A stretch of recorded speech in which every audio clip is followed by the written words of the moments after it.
लोहार, ये सारा जितना काम है, कृषि करना, पशु पालना, सारा काम ये करता था। बनिया जो है व्यापार करता था तो मुनाफा कमाता था बीच का। लेकिन ये जो ऊपर का जो क्षत्रिय है और ब्राह्मण है, इन दोनों ने कौन सा काम किया, कौन सा ऐसा प्रोडक्शन किया जिससे इस देश की आय होती? तो इन्होंने क्या किया है कि SC ST OBC को बेरोजगार, हताश, निराश बना दिया है इस देश में। सारा का सारा मलाई चूसने वाला पुष्प पर ये खुद बैठ गए हैं। इंडिपेंडेंस से पहले शुरू हो गया था ये कावड़ यात्रा, क्योंकि मंदिरों में तो जाने नहीं देते। तो फिर ये कावड़ यात्रा का कंसेप्ट शुरू हुआ और उन्होंने कैसे एंटर हुए, वहाँ तो ये जाने देते हैं। नमस्कार दोस्तों, स्वागत है आप सभी का रेशनल डिबेट में। कांवड़ यात्रा का इतिहास क्या है? आखिर कब से लोग कांवड़ ढोए जा रहे हैं? कब से इसमें सावन का सोमवार मनाया जा रहा है? शिव का इसमें क्या रोल है? ऐसे तमाम प्रश्न हैं जिसको हर भारतीय जानना चाहता है, लेकिन कोई जवाब देने को तैयार नहीं है। बस सब के सब कांवड़ ढोए जा रहे हैं। कोई पुलिस वाले जो है पैर दबा रहे हैं, तो फूल बिछाए जा रहे हैं, तो कांवड़िए कहीं तोड़ फोड़ करते जा रहे हैं, तो कोई जो है CRPF के जवान को कहीं पे मार रहे हैं। तमाम तरह की खबरें आ रही हैं, लेकिन लोगों के मन में जो जिज्ञासा है कि भारतीय इतिहास में कांवड़ यात्रा का क्या इतिहास है, ये कोई नहीं बता रहा। दोस्तों, ऐसा ही सवाल लेकर आए हैं एक कॉलर और उनसे मेरी यहाँ पे डिटेल्स में डिबेट हुई है। आप इस वीडियो को अंतिम तक सुनिए और ज्यादा से ज्यादा शेयर कीजिए, लाइक करना मत भूलिएगा।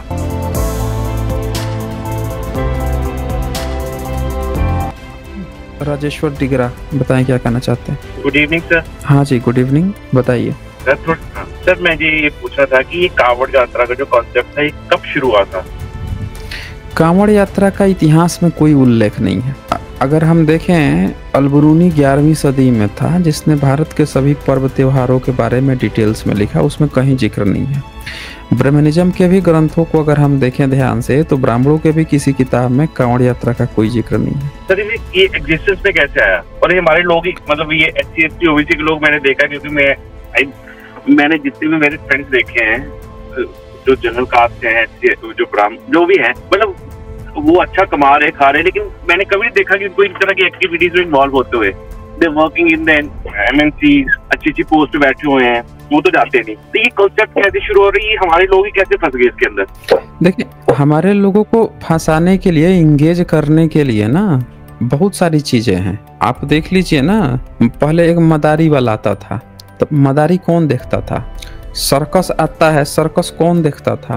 क्योंकि जिसके पास फुर्सत है, खाली जो बैठा हुआ है, वही ना देखेगा ये सब चीजें, वही ना कांवड़ ढोएगा।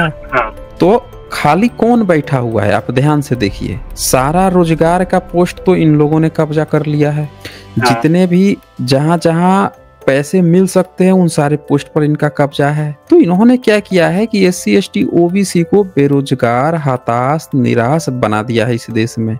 सारा का सारा मलाई चूसने वाला पोस्ट पर ये खुद बैठ गए हैं। अब यहाँ पे क्या होता है कि जो खाली लोग बैठे हुए हैं, उनको इंगेज करना है। वो इंगेज नहीं रहेगा तो उनको कोई दिमाग दे देगा ना कि यार देखो, तुम तो यहाँ बैठे हुए हो, सारा मजा तो वो वाले ले रहे हैं, सब वो जाति वाले कितना आगे हैं, उसको दिमाग कोई लगा देगा। तो उसके लिए जरूरी है कि उसको एक ऐसे बंधन में बांधा जाए, जिस बंधन में फंसने के बाद से उल्टे वो तारीफ करे ब्राह्मणवादियों की। ये देखिए, इस पूरे प्रोग्राम को समझिए, पूरे प्रोग्राम को समझिए। तो पर मैं ये पोस्ट इंडिपेंडेंस शुरू हुआ था कि इंडिपेंडेंस से पहले शुरू हो गया था ये कावड़ यात्रा, क्योंकि मंदिरों में तो जाने नहीं देते। तो फिर ये कावड़ यात्रा का कंसेप्ट कैसे शुरू हुआ और उन्होंने कैसे एंटर हुए, वहाँ तो ये जाने देते हैं जो भी जनमल लेके लोग। देखिए, कांवड़ यात्रा जो है ना, बेसिकली अगर आप ध्यान से देखेंगे तो इसका बुद्धिज्म से एक अलग कनेक्शन है, लेकिन कांवड़ यात्रा नहीं है ये। अभी जो बरसात का जो वर्षावास का समय होता है, पूरे भारत में वर्षावास होता है। वर्षावास में आप देखेंगे ना, तो जो नॉर्मल व्यक्ति है, पाली पाकित संस्कृति वाला, उसके लोग क्या कहते हैं कि इस समय ना देवता भी सोने चले जाते हैं। समझ रहे ना? कहते हैं खरवास लग गया, देवता भी सोने चले जाते हैं। इस समय कई चीजें जो हैं उसके दाम भी गिर जाते हैं। तो वो क्या करते हैं कि ये जो देवता कौन लोग थे, बुद्धिस्ट के ही मोंक को कहा जाता था देवता। वर्षावास चलता था, यानी बौद्ध भिक्षु लोग बरसात के महीने में प्रचार नहीं करते थे, और वो लोग अपने अपने केव्स में जहां कहीं भी होता था वो जाके बैठ जाते थे और वहीं पर रहते थे। जो भी खाना पीना जो भी होता था वहीं पे होता था। तो जो आम आदमी जो था, वो क्या सोचता था कि भिक्षु लोग जो हैं कैसे खाना खाएंगे। अगर आप अलबरूनी को पढ़ेंगे तो उसने ना 69 चैप्टर में एक बड़ा अच्छा बात कहा है कि भारत में हर व्यक्ति जो है जितना कमाता था, चाहे पशुधन से या कृषि से, उसने बोला ना कि ब्राह्मण को टैक्स नहीं देना पड़ता था। जितना ब्राह्मण था उसको टैक्स नहीं देना पड़ता था, और जो राजा था वो टैक्स लेता था। तो यहाँ पे इन दोनों का कॉम्बिनेशन बैठ गया, लेने वाला कॉन्सेप्ट। अब देने वाला में कौन कौन था? तो देने में बनिया शूद्र वर्ग। तो बनिया व्यापार करके टैक्स चुकाता था, और जो शूद्र वर्ग है बनिया शूद्र वर्ग में आता, तो जनरल कैसे हुआ फिर वो? नहीं, बनिया जनरल में नहीं आता है ना। जनरल में तो इनके व्यापार के कारण किया गया है। इसको दो तरीका से समझना पड़ेगा। जो बनिया वर्ग है वो ब्राह्मणिज्म में शूद्र ही है एक तरह से। अगर आप ध्यान से देखोगे ना, जैसे भागवत गीता आप देखिए, उसमें क्या कहता है? स्त्री वैश्य शूद्र पाप योनि है। ठीक है, वैश्य को ले आया ना शूद्र के साथ, स्त्री वैश्य शूद्र पाप योनि है। उसी तरह से आप वाल्मीकि रामायण देखोगे तो वहां पे भी जो बनिया वर्ग है उसको क्या कहा जाता है कि बनिया और शूद्र जो है ये दोनों त्रेतायुग में सेवा करेंगे राम की। हाँ, लेकिन सर मतलब प्रेजेंट एरा में तो इनका नेक्स्ट माना जाता है।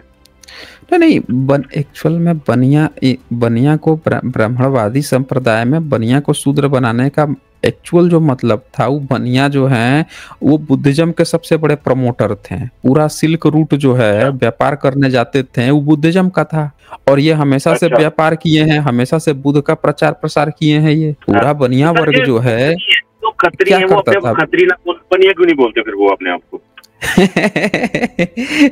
यही तो चक्कर है ना, उनको ब्राह्मणिज्म ने खत्रियों को वर्ण व्यवस्था से बाहर रखा हुआ है। कभी आपने सुना है? नहीं, ब्राह्मण कभी अपने ब्राह्मणों को, कभी ब्राह्मण हमेशा कहेगा ब्राह्मण क्षत्रिय वैश्य शूद्र। वो चाहता तो क्षत्रिय के जगह ऑब्लिक दे के लिख सकता था क्षत्रिय भी या खत्री भी। काहे नहीं लिखता है? पता नहीं क्या है, क्योंकि वो सभी बुद्धिस्ट थे, उनको वर्ण व्यवस्था से बाहर करके रखा हुआ था। अच्छा। हाँ, तो जो वर्ण व्यवस्था से बाहर है लेकिन अच्छी और समृद्ध स्थिति में है, उसका कारण क्या है कि उसने अपना सर्वाइवल किया है इकोनॉमिकली। उसमें जो गुण थे उसके कारण उसने इकोनॉमिकली सर्वाइवल कर लिया। लेकिन देश आजाद होने के बाद से उसको अपने को हिंदू बोलना पड़ रहा है। इसी में कायस्थ भी आते हैं। कायस्थ भी जो है, हाँ, वो भी वर्ण व्यवस्था से बाहर है। और जितने भी ये कास्ट है सर, ये अपने आप को बड़ा स्ट्रॉन्ग, मतलब जनरल भी मानते हैं और हिंदू भी मानते हैं बड़े स्ट्रांगली। हिंदू तो मजबूरी है ना, देश आजाद हुआ उसके बाद से उनके पास कोई आइडेंटिटी थोड़े है, धर्म की आइडेंटिटी नहीं है ना, यही कारण है। लगता हूँ सर, वो तो बड़े ऐसे वही सबसे ज्यादा चढ़ावा चढ़ाते हैं। मैं जितने बनियों को जानता हूँ उनको तो सांस भी नहीं आती इसके बिना। तो वो उसका कारण है, वही तो मैं आपको बता रहा हूँ। आप सुनिए ध्यान से। अलबरूनी 11वीं सदी में लिखता है कि जो बनिया है वो क्या करता है कि टैक्स देता है। पहले तो छठा भाग देना है आपको टैक्स, राजा को जितना कमाए हो उसका छठा भाग। इसके बाद से अब जितना आपके पास बचा 5 भाग, उस 5 भाग को कुछ लोग 3 भाग में बांटते हैं और कुछ लोग 4 भाग में। जो लोग 4 भाग में बांटते हैं, 1 भाग ना पैसा दान कर देते हैं धर्म पे। जी, समझ रहे हैं?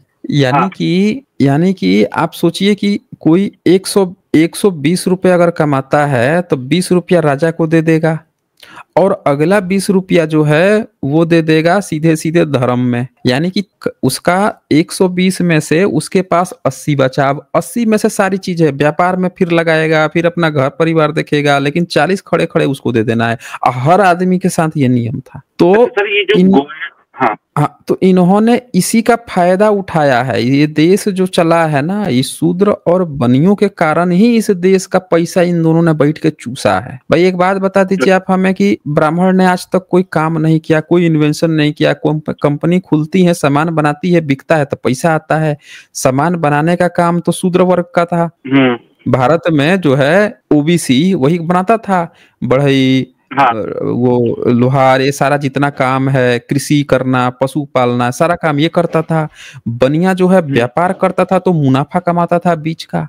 लेकिन ये जो ऊपर के जो क्षत्रिय है और ब्राह्मण है, इन दोनों ने कौन सा काम किया, कौन सा ऐसा प्रोडक्शन किया जिससे इस देश की आय होती? किया कुछ? आज तक कुछ नहीं किया। एक ने वसूला टैक्स, एक ने टैक्स वसूला, ला भाई हम राजा हैं तो तुझे टैक्स देना ही पड़ेगा। और दूसरा जो है उसने क्या किया, बैठे बैठे सबसे लेके अपना झोली भरा है। धर्म के नाम पे। मतलब 20% तो खड़े खड़े उसने, जैसे राजा छतरी जो है 20% आम जनता से टैक्स लेता था, 20 वो ले लिया, वैसे 20% ये ब्राह्मण जो है दान के नाम पे ले लिया। दोनों का बड़ा अच्छा चल रहा था भाई, 20-20-40 का कॉम्बिनेशन चल रहा था।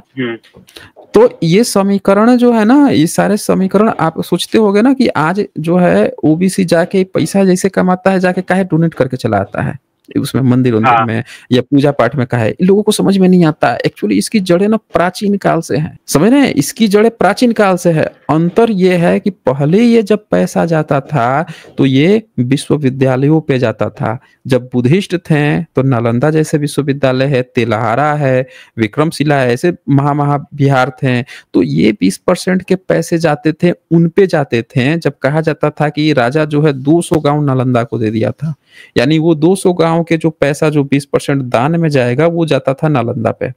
और हाँ, इसी तरह से अलग अलग जगहों पे, जैसे एक माधव नाम का विद्वान था, उसको 2 गांव दे दिया था। वो इतना विद्वान था कि 2 गांव का दे दिया गया था कि 2 गांव का पूरा टैक्स का पैसा इस पे जाएगा, ये अपना रिसर्च करेगा। तो ये सारे हिस्टोरिकल एविडेंस हैं जिससे ये पता चलता है कि ये आदतें पहले से डेवलप थी भारतीयों में।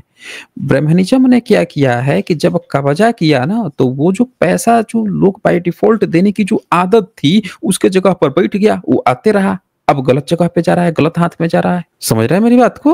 टेंडेंसी जो है पहले से बनी आ रही है, बस जगह पे कोई और बैठ गया, गलत आदमी बैठ गया, गलत ढंग से उसका वो कर रहा है, ले रहा है। ये चक्कर हुआ है। तो जो क्षत्रिय हैं, जो खत्री हैं, ये कब इन्होंने अपने आप को हिंदू मानना शुरू किया, मतलब कौन सी सदी में? देखें, चचनामा अगर आप देखेंगे तो सब बुद्धिस्ट थे प्रॉपर 7वीं सदी में। जो सिंधी होते हैं, जो पूरे पश्चिम भारत से जितने भी थे, सब के सब जो हैं प्रॉपर बुद्धिस्ट थे। और जब देखा इन लोगों ने कि ब्राह्मणों ने इनके साथ मिल गए हैं, चर्च के साथ, मुस्लिम के साथ, अरबियों के साथ मिलकर दरबार में बैठने लगे हैं, तो इन लोगों ने भी फाइनली इनको समझौता करना पड़ा कि हमको व्यापार, हम लोग व्यापारी, हमको व्यापार करने की अनुमति दी जाए।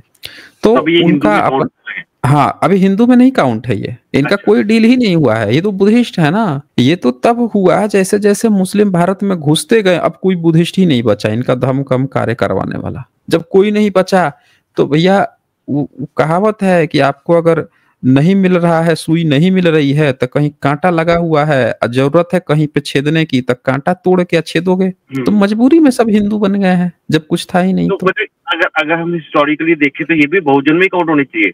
हाँ, तो बहुजन में ही तो काउंट है, तभी तो वर्ण व्यवस्था से ब्राह्मणिज्म ने उनको बाहर रखा हुआ है। लेकिन वो तो अपने को हिंदू बोलते, वो तो खत्री बोलते, अपने आप को पता नहीं क्या बोलते अपने आप को। हिंदू कब से बोल रहे हैं? जब से हिंदू शब्द आया होगा तभी से ना बोल रहे हैं, पहले से थोड़े बोलते हैं। Word in the sense constitution के अकॉर्डिंग जो जर्नल वर्ड है, जर्नल है ये लोग। जनरल कॉन्स्टिट्यूशन तो पिछले 70-77 साल से ही तो ये शब्द आया है ना। जनरल वर्ग में उनकी इकोनॉमिक स्थिति को देख के रखा गया है। अच्छा। उनकी इकोनॉमिक स्थिति को देख के उनको जनरल कंसीडर किया गया है। ब्राह्मणिज्म में कहीं आपने सुना है कि राजा कहीं खत्री था? खत्री शब्द प्रयोग ही नहीं करता। खत्री शब्द ही बुद्धिस्ट का है, पाली शब्द है वो। तो पोस्ट इंडिपेंडेंस इनका जब ये इंडिया में आए थे सर, क्योंकि मुझे पता, क्योंकि हम भी पोस्ट इंडिपेंडेंस, जब हमारे जो प्रीवियस एंसेस्टर्स थे उन्होंने भी वो किया था, माइग्रेट किया था पाकिस्तान से, सियालकोट से। हम लोग तो जम्मू से हैं, सियालकोट से किया था।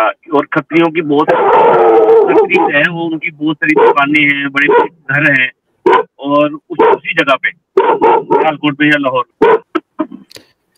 वहां से आए थे, मैं क्या देखिए, जो खत्री है ना, देखिए आपके तरफ से बैकग्राउंड साउंड आ रही है। जो खत्री हैं उनको एक इतिहासकार थे, मूला वो है गुणाकर मूले। तो गुणाकर मूले ने सिक्कों का इतिहास लिखा और उसमें एक जगह मेंशन भी किया कि भारत में जो हूण थे, हूणों ने जो हमला किया था, वही चल के आगे जो है खत्री बन गए। और हूणों का एक हिस्सा जो है खत्री बनाया गया। उन्होंने जो ये भी लिखा कि वो पश्चिम में जाके बस गए और पश्चिम के जो खत्री हैं उनको हूणे भी कहा। तो ये गुणाकर मूले ने अपनी किताब में लिखा हुआ है। अब यहाँ पे सवाल क्या है कि हूण कौन थे? तो हूणों में एक राजा था मिहिरकुल, वो सबसे खतरनाक था। वो देखा कि उसके पिताजी हैं, भाई हैं, माता हैं, सब लोग बुद्धिस्ट हैं, तो उसने राजा बन गया, पावर था, तो उसने कहा कि भैया बुद्धिस्ट लोगों को बुलाया जाए, हम उनसे कुछ सीखते हैं। बुलाया उनको सीखने के लिए, लेकिन उसको ऐसा लगा कि ये लोग हमारी इंसल्ट कर रहे हैं, तो चिढ़ गया था। चिढ़ गया तो बहुत तोड़ फोड़ किया, बहुत लोगों को मरवाया था। फिर उसके बाद से क्या हुआ, वो मर गया। उसकी शादी भी भारत में शादी हुई उसकी, तो गुप्त वंश से शादी हुई थी। बुद्धिस्ट थे सब, वही सब उसको पकड़ लिए थे, बंदी भी बनाए थे। फिर शादी हुई लेकिन तब भी नहीं सुधरा। उसकी वाइफ जो है खुद बुद्धिस्ट थी, तब भी नहीं सुधरा। वो तो नहीं सुधरा तो उसकी मौत हो गई। अब फिर से देखेंगे आप कि बुद्धिस्ट राजा बनने लग गए। तो जब आप ये देखोगे कि जो चच ब्राह्मण जो था ना, जब चच बनता है 7वीं सदी में, तो बाबा साहब अम्बेडकर भी ये बात लिखे हैं कि तब शूद्र राजा था पश्चिमी भारत पे, समझ रहे हैं? तब शूद्र राजा था। आप चचनामा में कभी ये नहीं पढ़ोगे कि वहां पे कोई खत्री नाम का कोई जाति था, नहीं मिलता है। उल्टे ये मिलता है कि चच ब्राह्मण जो है उसने लोहारों पे, जाटों पे प्रतिबंध लगाया। तो कौन लोग फिर खत्री कब आए हैं? तो वही तो मैं पूछ रहा हूँ कि वर्ड एग्जिस्टेंस में आया कब खत्री? फिर खत्री शब्द जो है ना, खती पाली का शब्द है, और खत्री शब्द इससे ये पता चलता है कि ये अपने किसी क्षेत्र के शासकीय वर्ग लोग हैं। और हूण इनको कहने के पीछे कारण यही था कि ये अटैक करते हैं, राजसी की तरह ही रहते हैं शुरू से ही। अब फिर जब ये हार गए थे गुप्त वंश से, बाद में जब हार गए ये लोग, तो हारने के बाद से इन्होंने क्या किया, भारत में रहने के लिए वो लिया था, मतलब भारत में रह लिए थे, अपना रास्ता बदल लिया था, यानी कि व्यापार वगैरह के रास्ते से अब व्यापार करने लगे थे, लड़ाई झगड़ा छोड़ के अब व्यापार करने लगे थे। ये कारण एक्चुअल में बताया गया है। तो वो धर्म कौन सा था? हाँ, मतलब खतीय तभी हो गए जब वो कोई भी अटैक कर रहा है, शासन कर रहा है, 100 साल भी शासन किया, तो उसको खतीय कंसीडर कर लिया गया। इसीलिए आप देखेंगे जो खत्री होते हैं उनको कोई वो भी नहीं कहता कि आप क्षत्रिय हैं, और वो अपने को क्षत्रिय भी नहीं कहते, वो खतीय ही कहते हैं या खत्री ही कहते हैं। तो वो चूंकि बुद्धिज्म में ही गए थे, और बुद्धिज्म के पाली शब्द में खत्री या खतीय शब्द होता है, इस कारण से वो आज तक उस शब्द को पकड़े हुए हैं। इससे ये पता चलता है कि वो कोर बुद्धिस्ट थे। वो आज तक अपने को क्षत्रिय कह के आइडेंटिटी नहीं बदले। समझ रहे हैं राजेश्वर दिगरा? जी सर, बिल्कुल समझ रहा हूँ। हाँ ठीक है फिर, okay sir, good night sir, bye. होश उड़े हुए हैं खिचड़ी पे। और ऑब्जर्वेशन एंड थॉट्स जो है लिखते हैं, सर मुखपुत्रा सब विटामिन मूत से ही क्यों लेता है?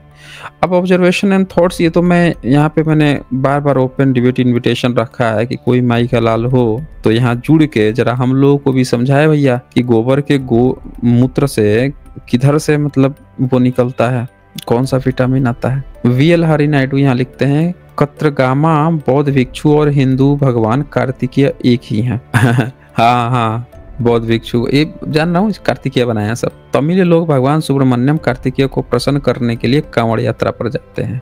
हाँ, तो कांवड़ यात्रा साउथ में भी होती है, देखिए। और ब्राह्मणिज्म से इसका कनेक्शन इसीलिए नहीं है क्योंकि इसमें लोग जो है रोड पे चल रहे हैं ना, उसके मंदिर पे कोई खतरा नहीं मंडरा रहा है। उसके मंदिर पे खतरा मंडराता, उसके दान पेटी पे खतरा मंडराता, तब वाला काट देता। इस वीडियो को अंतिम तक देखने के लिए बहुत बहुत धन्यवाद। जल्द ही मिलते हैं एक नए वीडियो के साथ। बहुत बहुत शुक्रिया आप सभी का।